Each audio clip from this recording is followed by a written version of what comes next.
Welcome to Rauta's split review. This time I have a couple of 7-inch releases here for you, presented right there. One of them is actually a split, this one with Goats of Doom and Iku-Turso, two Finnish bands. And then we have Sanguine Myst from United States with their own 7-inch. Which one to go first? Which one is better? Let's find out. Let's start with the Sanguine Myst because I just happened to listen to it first. These two 7-inches are more or less released the same time, I think roughly February 2020. Arrived there a little bit late, but not too late. There's no such thing as too late with cool music. As you can see, traditional 7-inch. Oops! That is not supposed to happen. And already getting dust. So 7-inch EP with 2 songs, then a booklet. Voila! Here is the Xerox copied lineup images, and then we have the lyrical sheet right here for you. For your reading pleasure, you can pretty much pause if you need to.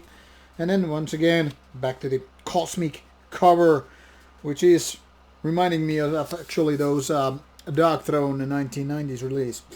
Two songs of Moon and Lycanthrope, and one on the B side is Upon Sylvan Thrones, and that's what this what is actually the name of this 7-inch EP as well.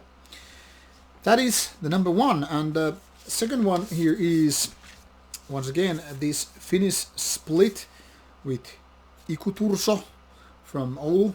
Kind of an international band with having some foreign members as well, and then Goats of Doom, which is also from northern Finland, and this also has a piece of information and lyrical sheet, one of Goats of Doom having the main man of the band here with some lyrics. I don't know if you can actually read them, but there it is anyway for your viewing pleasure. This one is called Mädättäjä, which is something like Rotter, like Rotterdam.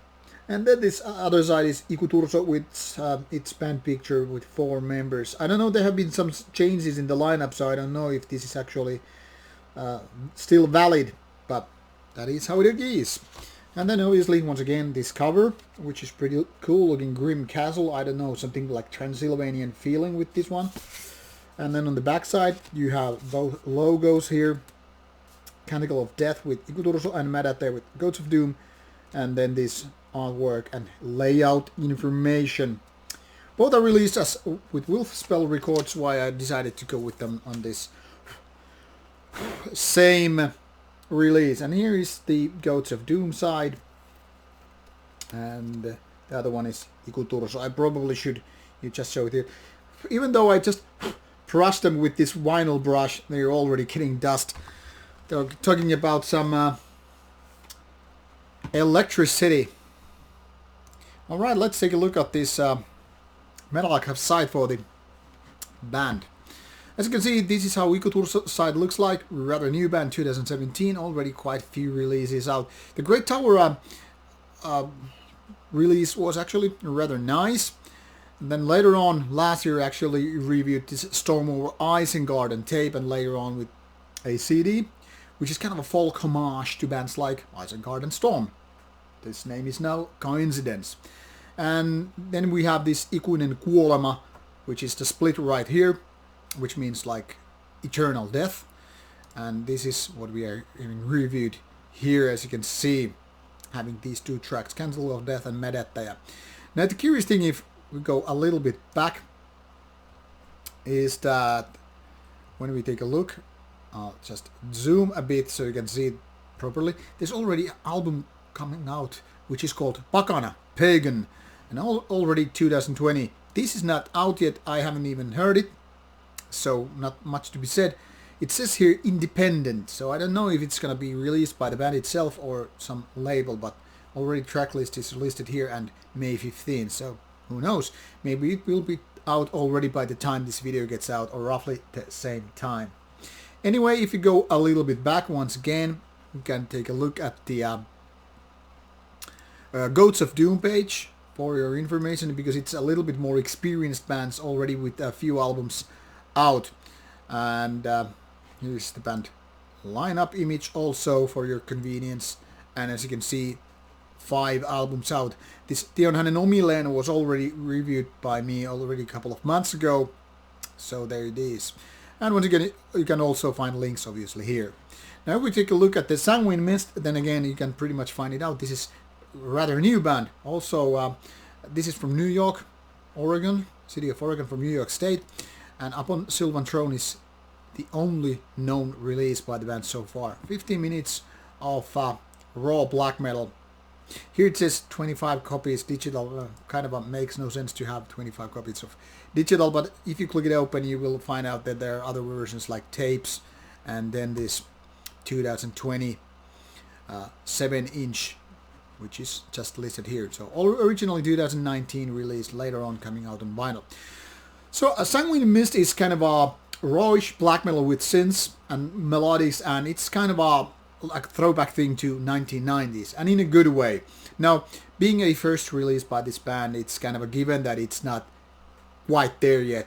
I mean, it's good, and it's definitely showing a lot of promise with its kind of a traditional second wave black metal, which is kind of reflected here with this album cover as well, or EP cover. But it's not exactly the material which has those hooks really deeply in. That is, it's not, you know, another Dark Throne classic album stuff. But I think it's kind of a getting there. I mean, this could be getting there with this kind of style, because this is very much like I said, homage to this 1990s stuff. So it's kind of a retro, if you will, but, well, modern release. And I think this is actually pretty nice EP. Both songs are pretty much in balance with each other, and I don't know how it would be if it was a full-length album, because now with 2 songs you can have only as much variety, but who knows how it would be if it was a full-length. Definitely showing a lot of promise. I think this is definitely worth checking out. So quite good EP all in all. I think very interesting band in such ways. Then if we take a look at Ikuinen Kuolema, which also had 2 songs, 1 song per band. And they are a little bit different in style, but then again also fitting with each other, because they kind of are complementing them. Now the first track is by Iku-Turso, which is the less known band, and it's very different from their kind of a already folkish Storm of Isengard release, because that was kind of a Storm and Isengard homage, and this is more like darker, more sinister, traditional, also quite 1990s type of black metal. Synths, yes, not very melodic, but more kind of this ominous feeling with its track. A little bit different, so might get used to it if you're expecting something different. I think it's quite good a track, definitely among their better ones, but it's hard to say where would it go. This is not the most memorable one, so it's not like those so-called earworms. It's not really sticking in your brain like, hey, this riff and then that. But there's something really nice with this dark, eerie atmosphere. So a good track. Now on the second side, you will hear this 4-minute tracks Mädättäjä, which is actually one of the catchiest, if not one of the best tracks by Goats of Doom. Very melodic, very catchy. Almost like a happy tune, but not exactly too happy. So in my opinion, it might be even best track, or among the best tracks of Goats of Doom. It seems like this is better than their previous albums. So I don't know if this is newer direction or not, because you never know in which order the band has actually put out these tracks, not to mention recording and mastering and whatever. But if this is showing you some promise of newer style of Goats of Doom, I am delighted. Very catchy and kind of a good melodic black metal, what I was not expecting, but I was happy to receive it. I gave it quite a few listens in a one time after another before switching this and then doing the same. And I think in this respect, Goats of Doom is the winner here. Different in style, so you can't really compare them to each other, but because this is kind of giving you the inspiration, I'll give another spin and another spin and another spin, resulting in good ways. So once again, if I had to pick the winner for these 2 rather good EPs, let's say the battle is quite intense, which one I would choose if I had to pick only one? I would go with this one. I'm not saying because it's Finnish, I'm just merely saying because of Codes of Doom with Iku-Turso following up is just beating this game by an inch. Both are good, both are definitely worth checking, so you should do that with the links provided. But if you had only one, if you could only afford one, go with this one. With this information, do your clickety-click and check out those links on the description box. And obviously, I hope that you like these much as I did. Thank you for watching. Take care. Have fun with your vinyls.